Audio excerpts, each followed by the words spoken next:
नमस्कार, स्वागत है आप सभी का फॉर्मूला गुरु में। मैं हूं विपुल सिंह। फॉर्मूला गुरु में हर हफ्ते हम एक नई थीम के साथ आते हैं जिससे आपका पोर्टफोलियो न सिर्फ सुरक्षित रहे बल्कि लगातार बढ़ता रहे।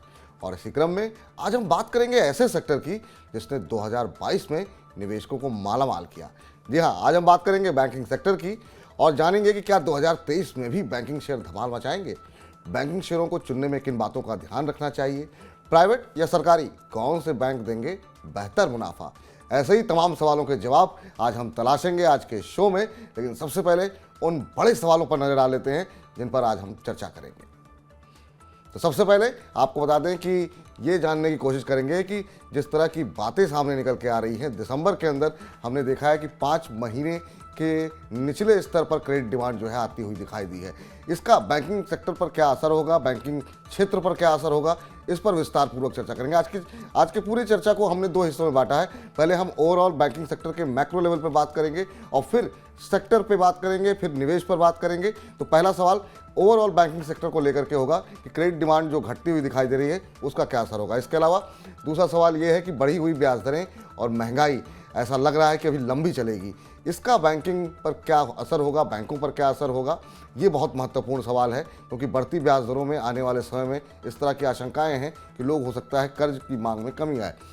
2022 में हमने देखा था कि काफ़ी ज़्यादा बैंक के पास लिक्विडिटी इसलिए बनी रही क्योंकि आरबीआई की तरफ से लगातार जो है बैंकों को राहत दी जाती रही। ट्रेजरी के ज़रिए काफ़ी पैसा बैंकों ने लिया था। लेकिन अभी की जो मौजूदा स्थिति देखने को मिल रही है, क्या वाकई में लिक्विडिटी की कोई कमी नहीं होगी, ये एक महत्वपूर्ण सवाल है। लेकिन इसके अलावा जो महत्वपूर्ण सवाल है बैंकिंग सेक्टर को लेकर के, चौथा महत्वपूर्ण सवाल ये कि 2023 में बैंकिंग शेयरों में निवेश कितना फ़ायदेमंद रहेगा, ये महत्वपूर्ण सवाल होगा। और यहाँ से अब हम बात करेंगे शेयर बाजार की। बैंकिंग शेयरों को चुनते समय किन बातों का ध्यान रखना चाहिए, वो कौन से आंकड़े हैं कि जिन पर आपको नज़र रखनी चाहिए, क्योंकि हर बैंक चलेगा इसकी कोई गारंटी नहीं है। कौन से वो आंकड़े हैं, इस पर बातचीत करेंगे। 2023 में बैंकिंग शेयरों का आउटलुक किस तरीके से देख रहे हैं आज के हमारे एक्सपर्ट, और कौन से शेयर चलेंगे, किस तरह के रिटर्न वहाँ एक्सपेक्ट कर सकते हैं, इन तमाम मुद्दों पे बातचीत करेंगे। इसके अलावा ये भी जानेंगे कि जो मांग घटती हुई दिखाई दे रही है उसका क्या बैंकिंग शेयरों पर नकारात्मक असर देखने को पड़ेगा। क्या इसकी वजह से अगर जो है डिमांड घट रही है तो बैंकिंग शेयर क्या अंडर परफॉर्म करेंगे, ये महत्वपूर्ण सवाल हो जाता है। अब इसके बाद आते हैं कि बैंकिंग कंपनियों के नतीजे, अगर हम रिजल्ट्स पढ़ रहे हैं तो उनमें क्या कुछ देखना चाहिए, किन नंबर्स पे आपको नज़र जो है निश्चित रूप से डालनी चाहिए। क्या वो एनपीए हैं, क्या वो एनआईएम है, क्या कंपनी के डिपॉजिट हैं, क्या कंपनी ट्रेड है, इन तमाम में से महत्वपूर्ण आंकड़े कौन से, इस पर आपको नज़र डालनी चाहिए। मिड कैप या फिर लार्ज कैप, अगर पैसे ही लगाने हैं तो किस में बनेंगे पैसे, रिटर्न कहाँ अच्छे मिलेंगे, ये भी समझेंगे। और इसके अलावा महत्वपूर्ण सवाल ये है कि भाई प्राइवेट में पैसे लगाएं, प्राइवेट बैंक में या फिर सरकारी बैंक में, कौन से शेयर आउट परफॉर्म करेंगे, इस पर भी हम बातचीत करेंगे। और सबसे आखिर में हम आज के खास मेहमान जो हमारे जुड़ेंगे हमारे साथ, रवि सिंह जी, उनसे हम बातचीत में ये समझेंगे कि उनके पसंदीदा 5 बैंकिंग शेयर कौन से हैं जहां पर उनको लगता है कि अच्छे रिटर्न आते हुए देखने को मिल सकते हैं। तो एक एक करके इन सवालों को अपने एक्सपर्ट से पूछें, उससे पहले आपको जरा रूबरू करा देते हैं हमारे आज के फॉर्मूला गुरु से। जी हाँ, शेयर इंडिया के VP research head doctor Ravi Singh ji आज हमारे साथ कार्यक्रम में जुड़े हैं। रवि जी, बहुत बहुत आभार, अभिनंदन, स्वागत है आपका आज के इस कार्यक्रम में हमारे साथ जुड़ने के लिए। और हर बार आप जुड़ते हैं तो हम लोग बहुत विस्तार से चर्चा करते हैं अलग अलग थीम्स के ऊपर, अलग अलग चीज़ों के ऊपर, और तमाम दर्शकों को हम लोगों की ये बातचीत और आपका ज्ञान काफ़ी पसंद भी आ रहा है। लेकिन आज के प्रश्न पूछें उससे पहले आपसे जानना चाहेंगे कि अभी बाज़ार की दिशा को आप किस तरीके से पढ़ रहे हैं, देख रहे हैं, क्योंकि ऐसा लगता है कि एक रेंज में फंसा हुआ है और बहुत लोग डरे हुए हैं कि बाज़ार यहाँ से क्या किसी बड़ी गिरावट के संकेत दे रहा है। क्या आप कैसे पढ़ रहे हैं अभी के लिए बाज़ार को? पहले तो विपुल जी, बहुत बहुत धन्यवाद मुझे एक बार फिर से आपके साथ जोड़ने के लिए। और अब मैं अपने जो व्यूज शेयर करता हूँ आपके दर्शकों के साथ, उसका जो आभार मिलता है उसके लिए बहुत बहुत धन्यवाद। धन्यवाद जी। जी, अब देखिए, मार्केट की यहाँ पर अगर चर्चा करूँ तो मुझे एक चीज समझ में आती है कि यहाँ पर ओवरऑल जो सेंटीमेंट है वो थोड़ा सा बुल और बियर के बीच में लड़ाई दिखाई दे रही है साफ साफ। जैसा जी। आप हेडलाइन भी जो चल रही है कि बुल और बियर में किसका पलड़ा भारी, तो मुझे ऐसा लगता है कि एक पल इस तरीके की न्यूज आती है जिससे लगता है कि अब बुल यहाँ पर हावी हो रहे हैं, फिर एक पल ऐसी न्यूज आती है जिससे लगता है कि अब बियर हावी हो जाएंगे। तो ओवरऑल खींचातानी रस्सा कसी तो यहाँ पर चल रही है। जी। लेकिन मार्केट के सेंटीमेंट को ओवरऑल समझें तो अभी 1 फरवरी जब तक बजट है तब तक मार्केट में अलग अलग सेक्टर स्पेसिफिक बाइंग देखने को मिलेगी।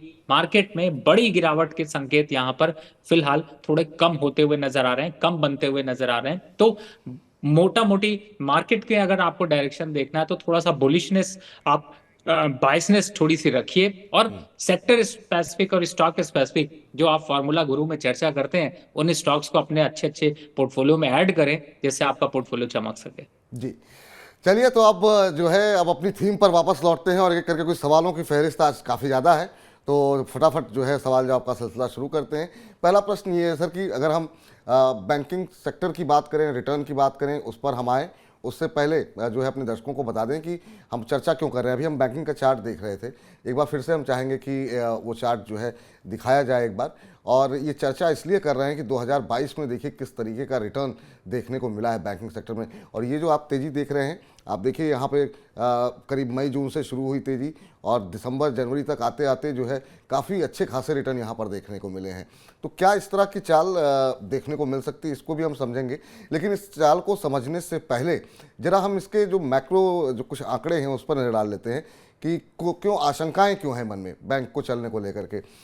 रवि जी, आपसे जानना चाहेंगे कि जो क्रेडिट डिमांड अब घटती हुई दिखाई दे रही है, खासतौर से दिसंबर में जो नंबर्स आए हैं वो 5 मंथ लो पर हैं। 16.2 के आसपास रहा है, या 14.9% रहा है ये आंकड़ा क्रेडिट डिमांड घटने का, और ये 5 महीने का न्यूनतम स्तर है। इसका किस तरीके का असर आप देख रहे हैं, और क्या इससे बैंकिंग के आउटलुक को लेकर के कुछ घबराने या चिंता करने जैसी चीज लग रही क्या?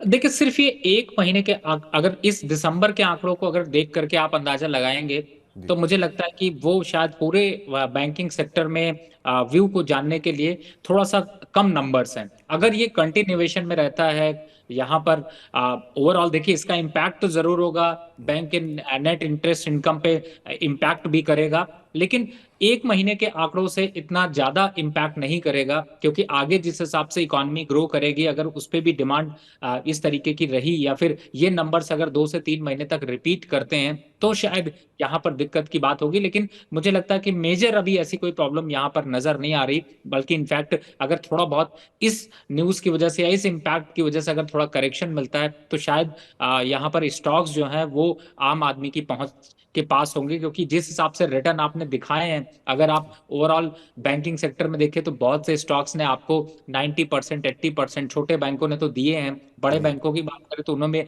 32% तक के अग्रेसिव रिटर्न दिए हैं। तो थोड़ा करेक्शन तो बनता है, और शायद ये शुरुआत कर सकता है जिस हिसाब से अभी रिपोर्ट निकल कर आई है। ठीक। दूसरा सवाल सर, ये जो थोड़ी सी आशंका मन में पैदा कर रहा है बैंकिंग को लेकर के, वो कि अभी जो आरबीआई गवर्नर का जो बयान आया हालिया, उसमें कहा गया कि अभी जो है इंटरेस्ट रेट साइकिल चेंज होने के इमीडिएट आसार नहीं दिखाई दे रहे, और ये थोड़ा लंबा चलेगा महंगी ब्याज दरों का दौर। तो अगर ब्याज दरें, बड़ी ब्याज दरें लंबे समय तक रहती है, इन्फ्लेशन अगर बड़ी कंसर्न लंबे समय तक बनी रहती है, क्योंकि अभी भी हम देख रहे हैं ग्लोबल जो एक तरीके का स्लो डाउन देखने को मिल रहा है अर्थव्यवस्थाओं में, बड़ी बड़ी दिग्गज अर्थव्यवस्था, तो अगर ये दौर थोड़ा लंबा खिंचता है तो बैंकिंग के लिए आपको लगता नहीं कि थोड़ी सी मुश्किलें बढ़ सकती हैं, क्योंकि इतनी महंगी ब्याज दरों पे तमाम जो कॉर्पोरेट्स हैं वो हो सकता है लोन लेना, कर्ज लेना पसंद ना करें, तो उससे कंपनी के ऊपर असर पड़ सकता है क्या? बैंकों के लिए दिक्कतें बढ़ सकती हैं क्या? बिल्कुल विपुल जी, जिस हिसाब से इंटरेस्ट रेट इंक्रीज हुए हैं वो भी ड्रास्टिकली, अगर आप सिर्फ लास्ट 6 महीने का रिकॉर्ड देखें तो इंटरेस्ट रेट में बहुत बड़े बदलाव आए हैं। जो एक नॉर्मल इंटरेस्ट रेट अगर एवरेज बात करें तो लगभग 2 से 2.5% तक के इंक्रीज हो गए हैं, और इसका इम्पैक्ट जब आप लोन लेने जाते हैं तो वो जो आपको आसान, अभी तक जो लोन की डिमांड थी कि आपको 6%, 6.5%, कॉर्पोरेट लोन 5%, 4% पे मिल रहा था, वो कहीं ना कहीं से सीधे 3 से 3.5% तक बढ़ चुका है। तो उसका इम्पैक्ट तो बिल्कुल साफ साफ यहाँ पर नजर आएगा। बैंकों को उसका इम्पैक्ट होगा, उनकी प्रॉफिटेबिलिटी पे भी काफी असर आएगा, और जिस हिसाब से लोन ग्रोथ देखने को मिल रही थी उन ग्रोथ पे भी इसका साफ साफ असर देखने को मिलेगा। तो मुझे लगता है कि अगर इंटरेस्ट रेट यहाँ पर कांस्टेंट रहे तो भी जी। बैंकिंग सेक्टर को परेशानी के दौर देखने को मिल सकते हैं, और अगर बैंक यहाँ पर इंटरेस्ट रेट और बढ़ाए गए तो शायद वो नंबर्स थोड़े से और ज्यादा गिरावट की तरफ बढ़ सकते हैं। तो बढ़ी ब्याज दरें, महंगाई, ये चिंताएं बैंकों को भी यहाँ पर सता सकती हैं। बैंकों को सता सकती हैं। एक और विषय जो है महत्वपूर्ण होता है बैंकों के लिए लिक्विडिटी को लेकर के। 2022 में हमने देखा कि बैंक ने काफ़ी ज़्यादा पैसे जो है वो ट्रेजरी से बैंकों को मिल गए थे। 2023 से क्या एक्सपेक्टेशन है, क्योंकि हालात बदल गए हैं। दुनिया की जो लोग रिकवरी की बात कर रहे थे, अब फिर से आर्थिक मंदी और धीमेपन की बात करने लगे हैं। ऐसे में क्या इतनी लिक्विडिटी मुहैया करा पाएगा आरबीआई? क्या कुछ एक्सपेक्टेशन है इस फ्रंट पे आपकी?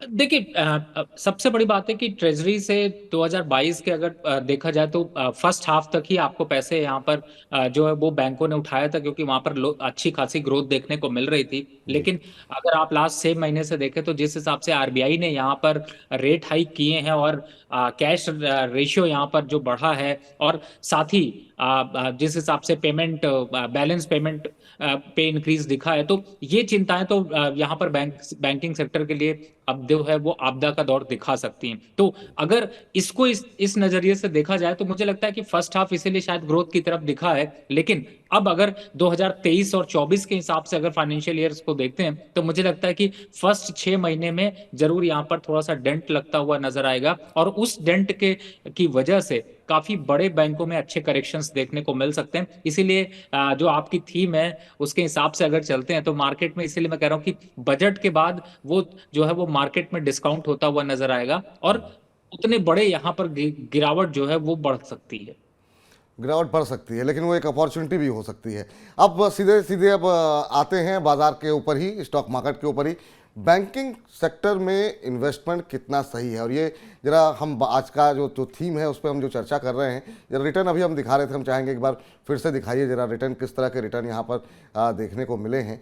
और वो हम देख रहे हैं कि सरकारी बैंक हो या प्राइवेट बैंक, सबने अच्छा प्रदर्शन किया है। हालांकि सरकारी बैंकों का प्रदर्शन प्राइवेट के मुकाबले ज़्यादा अच्छा रहा। आप ये देखिए, यूको बैंक 138% का return, Bank of Baroda 93%, Punjab and Sind Bank यहाँ पर 88-89% का रिटर्न है, इंडियन बैंक में 98%, bank of India 71%, central bank में 47%, यूनियन बैंक में 74%, आईओबी में 48-49% का रिटर्न देखने को मिला है। तो आप देखिए कहीं पर भी 40% से नीचे का रिटर्न नहीं है, और कई जगहों पर आपको 100% से ज़्यादा का रिटर्न।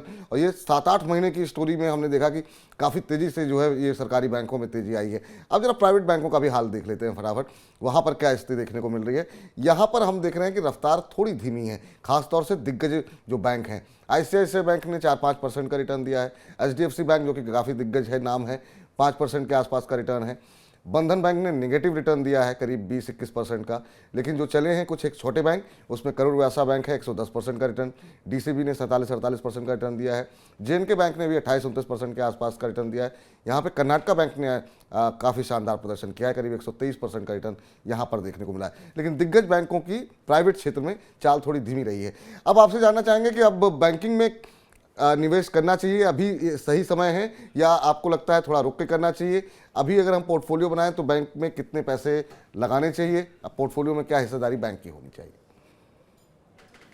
विपुल जी, देखिए, आपके जो ये पूरा का पूरा शो है, इसकी थीम यही है कि हम इन्वेस्टर को ज्यादा से ज्यादा जागरूक कर सकें और सही जगह पे निवेश करके रिटर्न पा सकें। बिल्कुल। बैंक ने यहाँ पर 50% से ऊपर, 100% से ज्यादा के रिटर्न दिए हैं, लेकिन आप बिलीव करिए कि जो जब इन्वेस्टर से बात करता हूं तो वो कहीं ना कहीं से छोटे छोटे प्रॉफिट लेकर निकल जाते हैं। 30%, 20% का प्रॉफिट आया, निकल गए, और प्रॉफिट को रन नहीं करते हैं, यानी कि अपने प्रॉफिट को और बड़ा नहीं देख पाते हैं। तो इस कार्यक्रम के माध्यम से लोगों को हम यही जागरूक करने की कोशिश कर रहे हैं। अब रही बात इस समय का जो सिनेरियो है उसमें पोर्टफोलियो में, देखिए, सबसे बड़ी बात है कि 25% हिस्सा आपको अपने पोर्टफोलियो का जरूर बैंकिंग सेक्टर में रखना चाहिए। और मैं ऐसा इसलिए कह रहा हूं क्योंकि देखिए, जिस हिसाब से अभी इकोनॉमी ग्रो कर रही है, आप इकोनॉमी में ये देखते हैं प्रोजेक्शंस बड़े बड़े देखने को मिल रहे हैं, वो सारा रूट बैंकिंग सेक्टर के थ्रू ही होगा।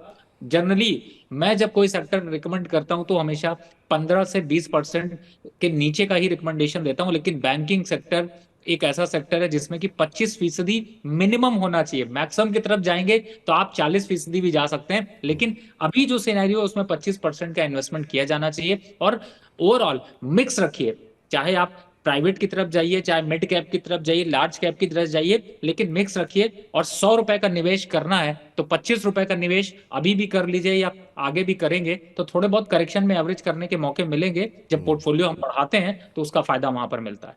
तो चलिए, तो अगर आपके पास 100 रुपये आपको लगाने हैं तो 25 रुपये आपको बैंकिंग शेयरों में ही लगाने हैं। और उन 25 रुपये को किन किन बैंक्स में लगाने हैं, ये सबसे आखिर में हम बातचीत करेंगे, रवि जी से समझेंगे। तो बने रहिए आखिर तक हमारे साथ।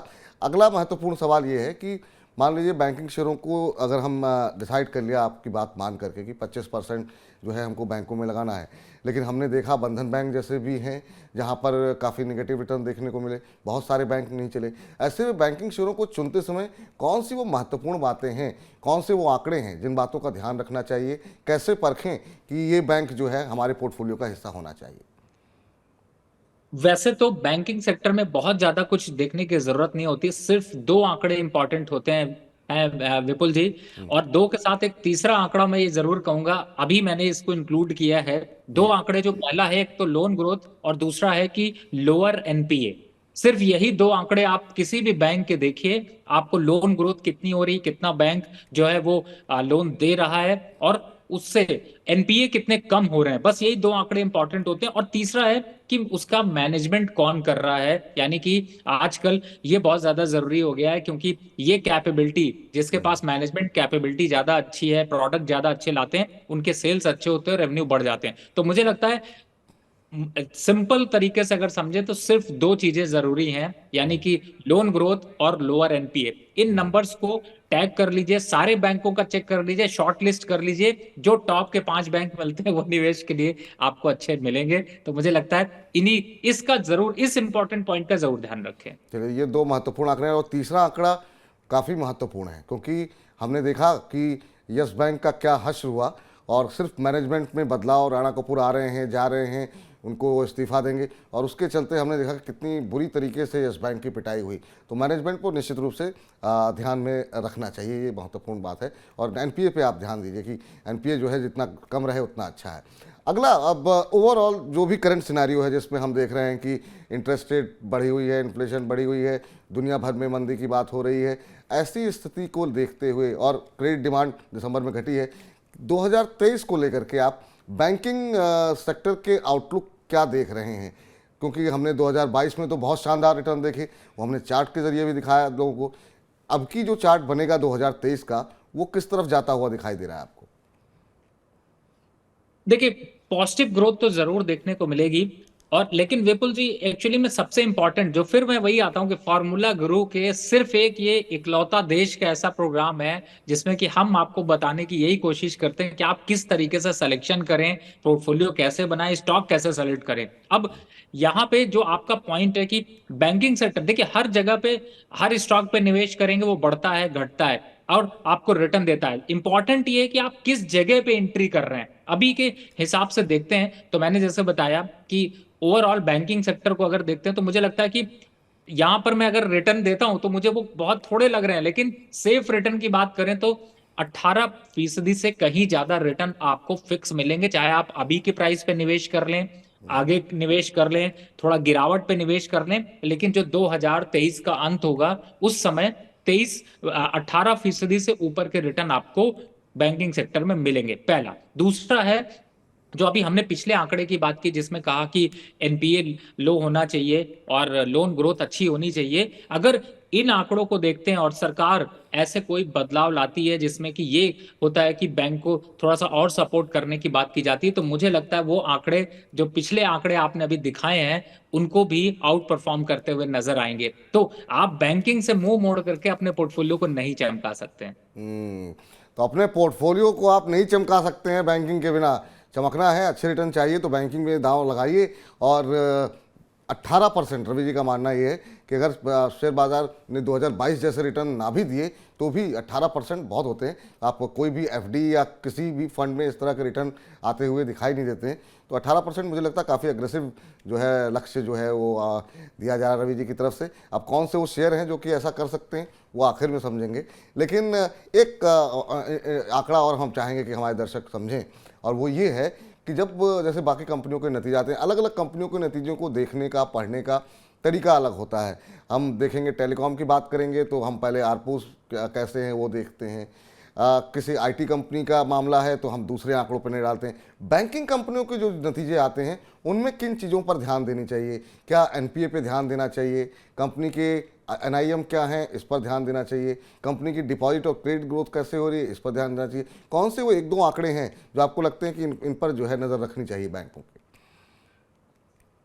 मुझे लगता है विपुल जी, आप अगर इसका आंसर देंगे तो ज्यादा बेहतर होगा, क्योंकि आपने तो बता ही दिया कि हमें एक्चुअली में किन बातों का ध्यान रखना चाहिए। बिल्कुल ऑब्वियसली कि इंटरेस्ट रेट को यहाँ पर देखना चाहिए, बैंक कितनी प्रोविजनिंग कर रहा है ये इंपॉर्टेंट है, बैंक की प्रॉफिटेबिलिटी कहाँ से आ रही है वो इंपॉर्टेंट होता है, और साथ ही किस ग्रोथ के साथ बैंक की ग्रोथ अटैच है। तो ये अगर फाइनेंशियल नंबर्स पे इसको आप कन्वर्ट करेंगे तो जो आपने अभी बताए हैं वही आपके होते हैं कि आपकी इनकम कितनी यहाँ पर इंक्रीज हो रही है, प्रोविजनिंग कितनी कर रहे हैं, और साथ ही एनपीए के बाद आपका नेट इंटरेस्ट कितना बन रहा है, या फिर ग्रॉस एनपीए में कितनी गिरावट है। ये सबसे इंपॉर्टेंट पॉइंट है। और रही बात रेवेन्यू की, तो बैंक का देखिए रेवेन्यू, अब बैंकों के रेवेन्यू कई जगह से आने लगे हैं। जैसे बैंक के एसेट से रेवेन्यू आते हैं, बैंक के इंटरेस्ट का तो एक इनकम का एक पैमाना माना ही जाता था, लेकिन साथ में अब बैंक के कई प्रोडक्ट्स की भी इनकम यहाँ पर आती है। तो मुझे लगता है कि रेवेन्यू में अगर डाइवर्सिफिकेशन है तो उस बैंक के फंडामेंटल यहाँ पर ज्यादा स्ट्रांग है।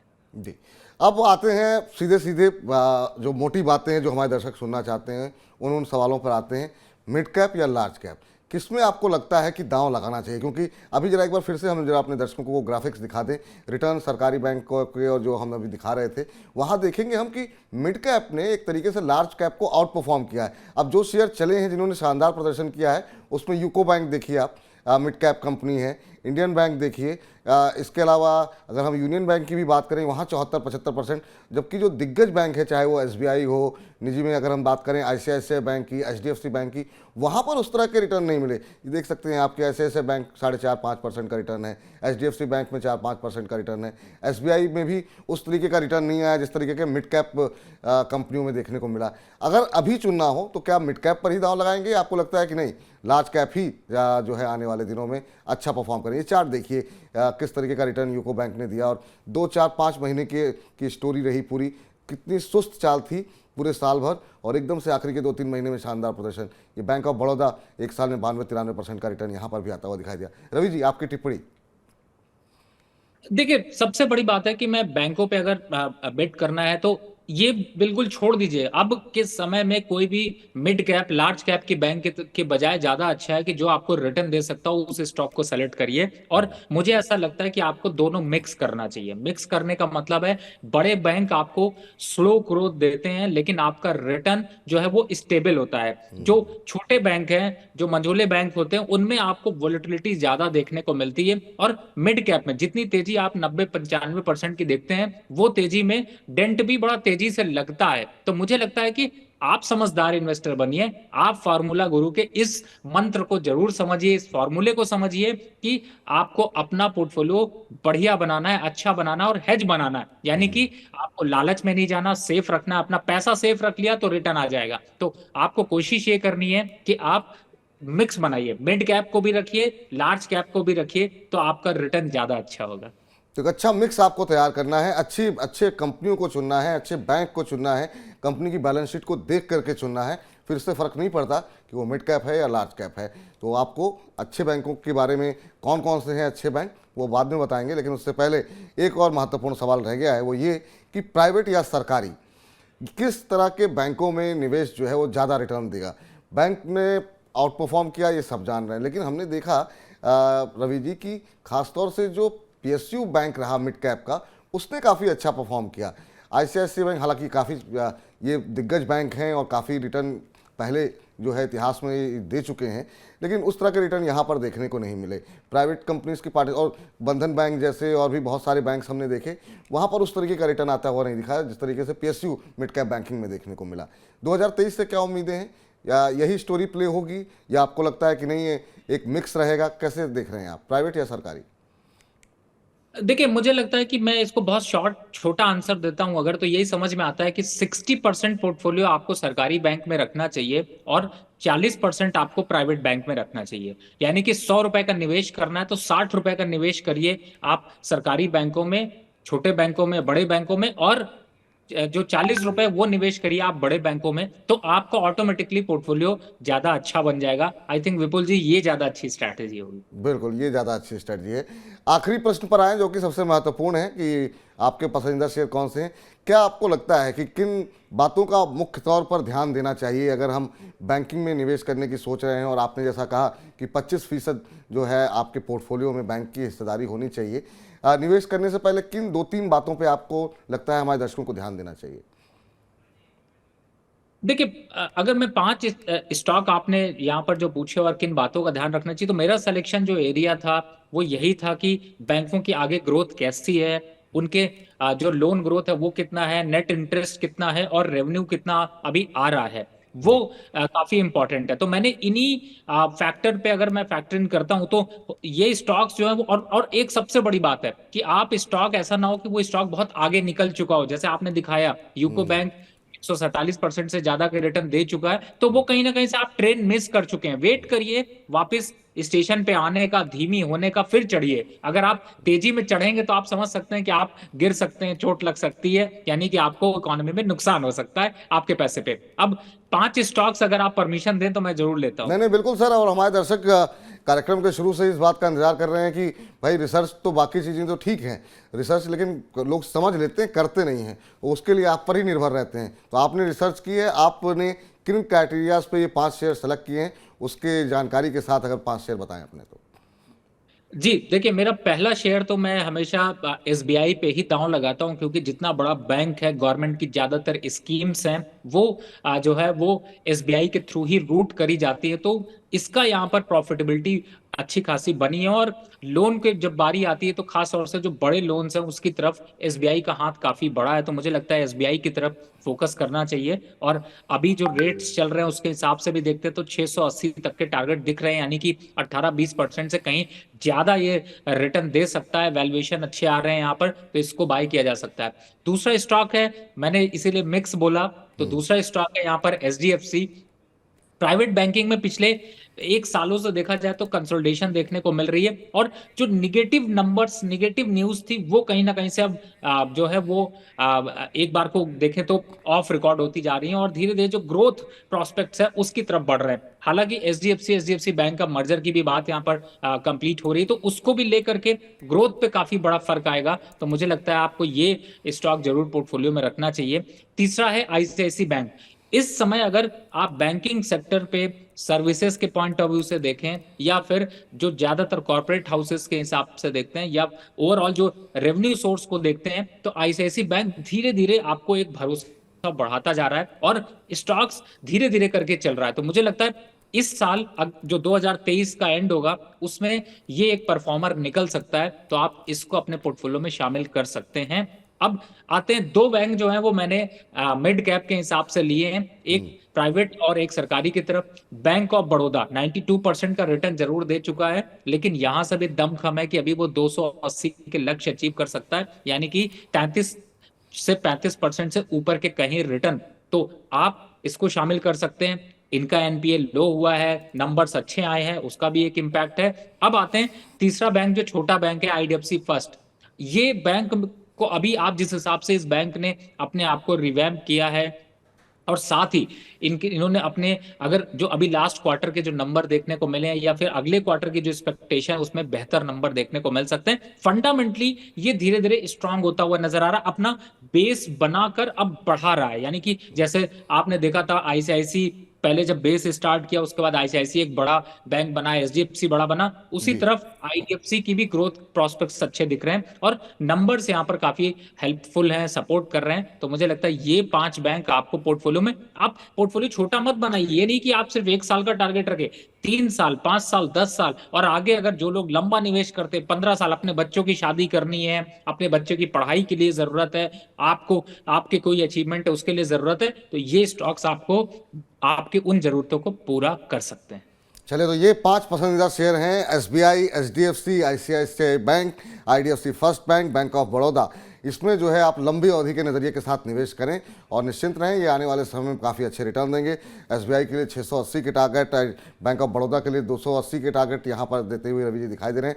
रवि जी, उम्मीद करते हैं कि जो हमारे दर्शक होंगे वो बैंकिंग सेक्टर की जो तमाम अपॉर्चुनिटीज़ हैं, तमाम जो थ्रेट्स लग रहे हैं, उन तमाम चीज़ों को समझ गए होंगे और सुरक्षित निवेश कैसे करें, क्योंकि हमारी कोशिश यही रहती है और आपका भी प्रयास ये रहता है कि कोई गलत शेयर कोई किसी ना चुने, किसी को नुकसान ना हो। तो लंबी अवधि के साथ आप इन शेयरों में लगा सकते हैं। कोई डिस्क्लोजर सर आपकी तरफ से?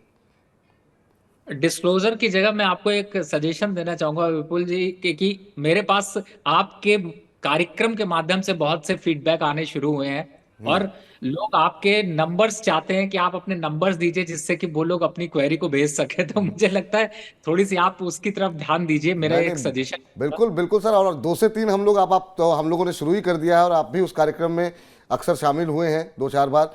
और हम अपने दर्शकों को बता दें 9311121874 और इस पर आप हमें व्हाट्सअप कर सकते हैं और जो भी सवाल शेयर बाजार से जुड़ा हुआ होगा हम निश्चित रूप से सोमवार को और शुक्रवार को आपके प्रश्न जो है पूछते हैं, शेयरों से जुड़े हुए सवाल लेते हैं। बुधवार को हम बात करते हैं म्यूचुअल फंड को लेकर के और मंगलवार को और बृहस्पतिवार को हम पर्सनल फाइनेंस और बीमा से जुड़े हुए सवाल उठाते हैं। तो निश्चित रूप से और आगे अगर कोशिश करेंगे कि और भी ज़्यादा हेल्पलाइन हम शुरू कर सकें अपने दर्शकों के लिए। तो एक बार देख लीजिए किस किस दिन कौन कौन से कार्यक्रम होते हैं और जो प्रश्न आप लोग रवि जी से वो पूछना चाह रहे हैं आप नाम के साथ भेज दीजिएगा। हम रवि जी से निवेदन करेंगे कि वो जो है हमें समय दें और 2 से 3 के बीच में लाइव जो है हर रोज़ हम आपसे जुड़ी रहे हैं, तो उसमें आपका प्रश्न शामिल किया जाएगा। कोई डिस्क्लोजर सर आपका? जी, जिन भी शेयर की चर्चा की है इसमें मेरे जो है वो पर्सनल निवेश तो नहीं, लेकिन मेरे क्लाइंटों का निवेश है और उनको हमारी तरफ से ऐसे सजेशंस गए हुए हैं। बहुत बहुत शुक्रिया, आभार, अभिनंदन सर आज के कार्यक्रम में जुड़ने के लिए और ये पूरी गुत्थी बैंकिंग सेक्टरों की सुलझाने के लिए और 5 पसंदीदा शेयर अपने बताने के लिए बहुत बहुत धन्यवाद आपका। तो चलिए अब फॉर्मूला गुरु को समेटने का वक्त आ गया है, लेकिन मनी 9 में बहुत सारी खबरें हैं और हर तरीके से वित्तीय जो भी समस्याओं हो सब सारी समस्याओं का निदान आपको मनी 9 पर मिलेगा। तो इस शो से तो मुझे इजाज़त दीजिए, लेकिन आप बने रहिए मनी 9 के साथ। फिलहाल के लिए इजाज़त दीजिए, नमस्कार।